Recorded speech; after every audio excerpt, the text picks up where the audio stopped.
چھٹا عمل، کثرت کے ساتھ استغفار کرو، استغفار کی کثرت کو بڑھانا، کثرت کے ساتھ استغفر اللہ ربی من کل ذنب واتوب الیہ، ایک استغفار تو یہ،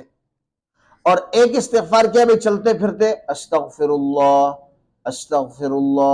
لہذا کثرت سے استغفار میں استغفر اللہ بھی کثرت سے پڑھنا شامل ہے، استغفر اللہ ربی من کل ذنب